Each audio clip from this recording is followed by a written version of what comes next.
함께 보신 사사기 2장 1절에서 5절까지의 이 짧은 말씀은 아주 단순한 구조로 되어 있습니다. 1절에서 3절까지는 여호와의 사자가 이스라엘 백성들에게 했던 말을 이렇게 기록해 놓고 있고, 또 4절, 5절은 이스라엘 백성들의 반응을 기록해 놓았습니다. 그렇다면 오늘 이 여호와의 사자가 했던 말의 그러한 내용과 또한 이스라엘 백성들의 그 반응이 어떤 것이었는지를 통해서 오늘 우리에게 주시는 우리 하나님의 교훈의 말씀들을 우리가 들었으면 좋겠습니다. 먼저 오늘 본문은 이 사사기의 시작이고 또 서론적인 그런 위치에 있는 그런 말씀입니다. 즉 모세를 통해서 하나님은 이스라엘 백성들을 출애굽시키셨고, 또 여호수아를 통하여서 가나안 땅에 들어와 이스라엘 모든 지파가 함께 힘을 모아 정복 전쟁을 하였습니다. 그리고 여호수아가 죽은 후에는 이 남아있던 가나안 땅의 그 지역들을 지파별로 정복하는 그러한 과업이 남아있는 그런 상태였습니다. 사사기 1장에서는 이러한 지파들 가운데 제일 먼저 유다 지파와 시므온 지파가 함께 나아가서 그들이 아도니 베색을 죽였고, 또 계속하여서 승전보를 올렸던 그런 사건들이 기록되어 있습니다. 그러나 사사기 초반에 이렇게 참 좋았던 이런 분위기는 갑자기 순식간에 바뀌게 됩니다.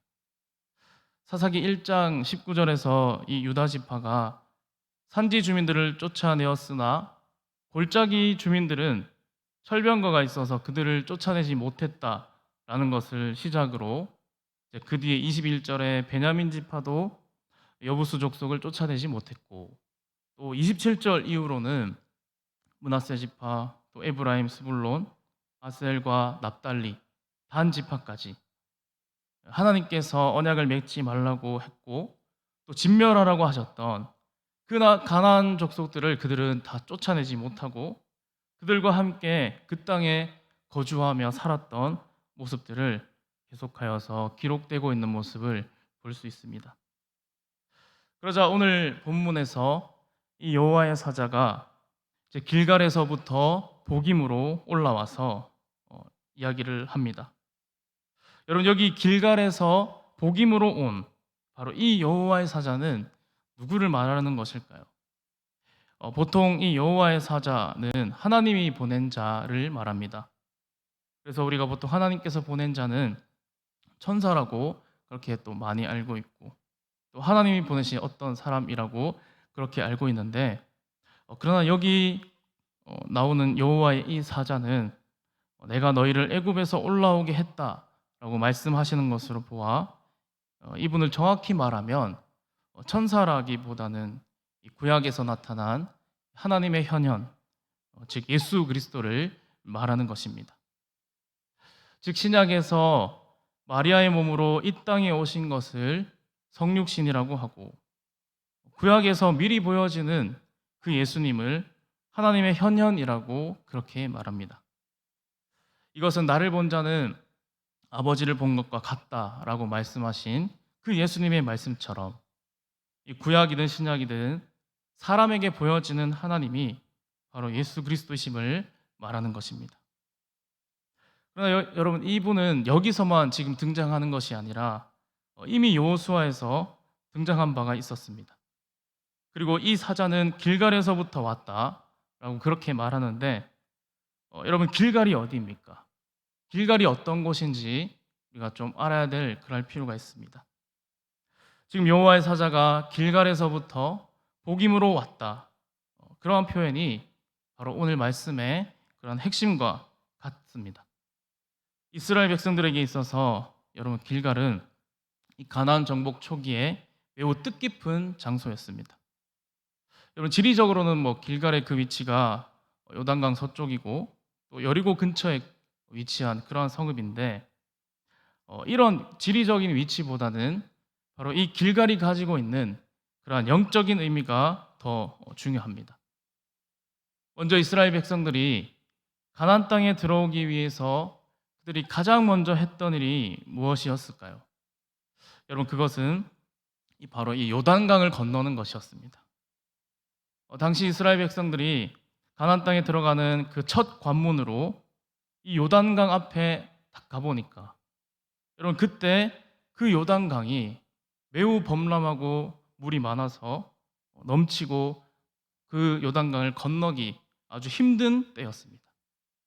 여러분 바로 그때 하나님께서는 여호수아에게 언약궤를 맨 제사장들이 먼저 그 요단강 물에 발을 내디디면 그 요단강 물이 끊어져서 한쪽으로 쌓이게 되고 바로 그곳을 마른 땅으로 건너가리라 하셨습니다.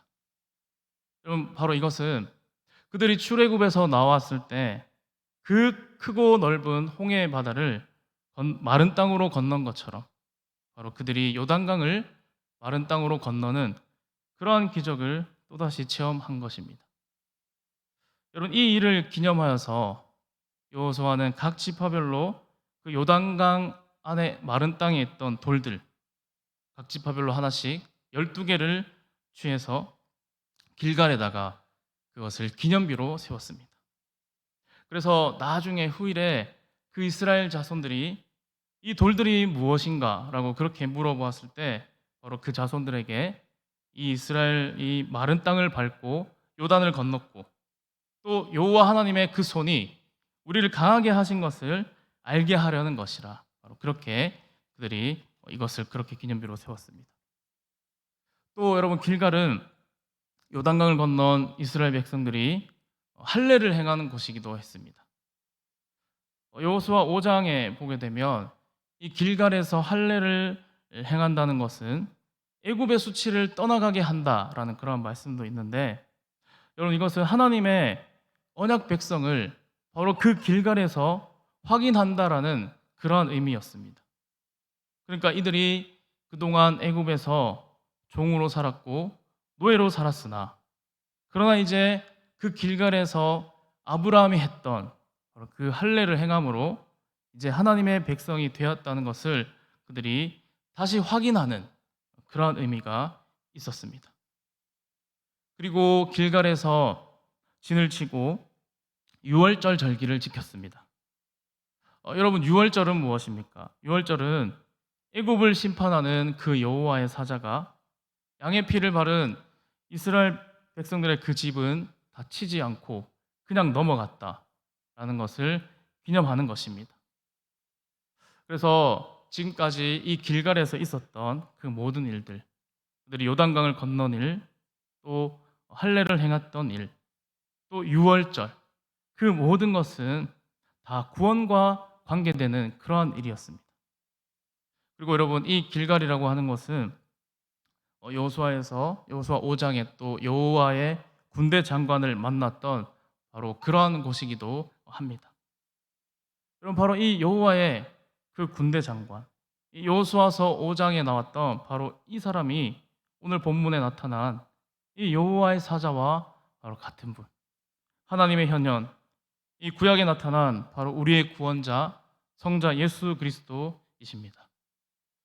여러분 이렇게 이스라엘 백성들에게 이 길갈이라고 하는 것은 그 이스라엘 가나안 정복 초기에 정치적으로, 또 군사적으로, 또 종교적으로 여러 가지 모든 것의 그런 중심이었고 또 무엇보다 하나님께서 그들과 함께 하신다 하는 그러한 영적인 승리와 또 구원의 의미가 함께 거기에 담겨져 있는 것입니다. 여러분 이런 길갈에서 여호와의 사자가 복임으로 왔습니다. 여호와의 사자가 이곳에 온 것은 이제 여러분 이스라엘 백성들을 칭찬하려는 것이 아니라 책망하러 온 것입니다. 그동안 모세와 여호수아를 통하여 하나님은 이스라엘 백성들에게 그 가나안 주민들과 너희는 언약도 맺지 말고 그들의 제단을 모두 헐고 그들을 진멸하라 라고 분명히 말씀하셨는데 여러분 백성들은 그렇게 하지 않았음을 이제 이 여호와의 사자가 지적하고 또 그들을 쫓아내지 않았던 그러한 일들 때문에 이제 그것이 그들의 옆구리의 가시가 되고 또 그들의 신이 그들에게 올무가 될 것임을 말하는 이러한 강한 책망의 말씀을 오늘 하고 있다는 것입니다. 여러분 그렇다면 이 여호와의 사자가 그곳에 나타나서 이스라엘 백성들에게 이렇게 강한 책망을 하고 계신다면 이스라엘 백성들의 반응은 어떠해야 됐을까요? 지금이라도 이 주님이 여호와의 사자가 말씀하시는 것처럼 그 땅 주민과 맺었던 그 언약을 다 파기하고 그 이방신들의 제단을 다 헐고 또 하나님의 말씀대로 행했다면 여러분 이 사사기의 그 결론은 아마 달라졌을 것입니다. 그러나 4절과 5절의 말씀을 보면 이 여호와의 사자가 그런 책망을 하셨으나 그러나 백성들의 반응은 어땠습니까? 그들은 소리를 높여 울게 됩니다. 그리고 그 꽃 이름을 복임이라고 하고 거기서 여호와께 제사를 드렸다라고 아주 간단하게 그렇게 기록해 놓고 있습니다. 근데 여러분 지금 이스라엘 백성들의 반응이 소리를 높여 울고 여호와께 제사를 드린 것 때문에 이들이 지금 여호와의 사자가 와서 책망하고 이야기를 하자 자기 죄를 뉘우치고 또 회개하며 예배 드리는구나라고 우리가 이것을 잘못 이해할 수 있다는 것입니다.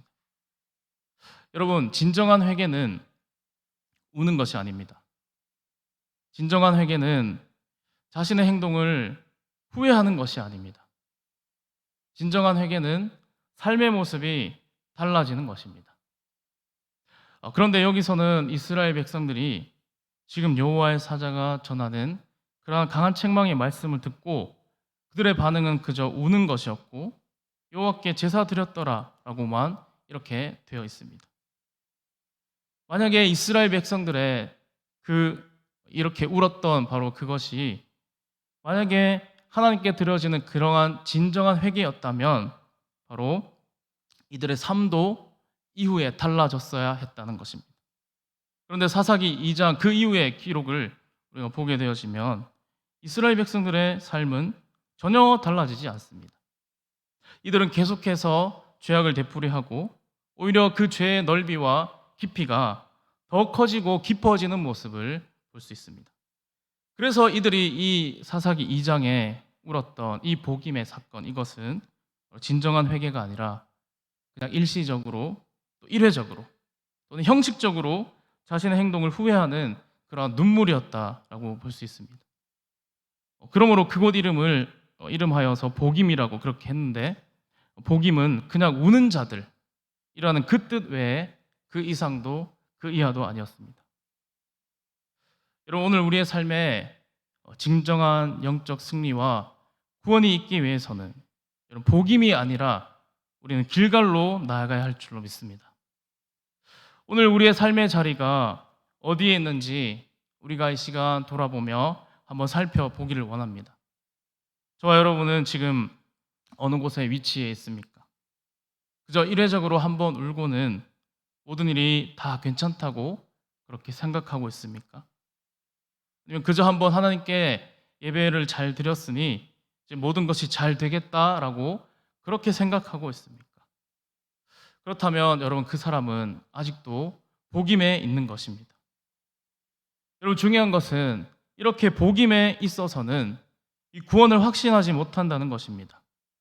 그러나 오늘 여호와의 사자가 책망하고 지적한 것처럼 하나님의 말씀을 듣고 하나님의 말씀을 받고 찔림과 아픔이 있는 자는 그 말씀대로 지켜 행하고 그저 한번 울고만 끝나는 것이 아니라 자신의 삶을 그 말씀과 연결시켜 순종의 삶으로 나아가는 그런 진정한 회개의 삶을 살아간다는 것입니다.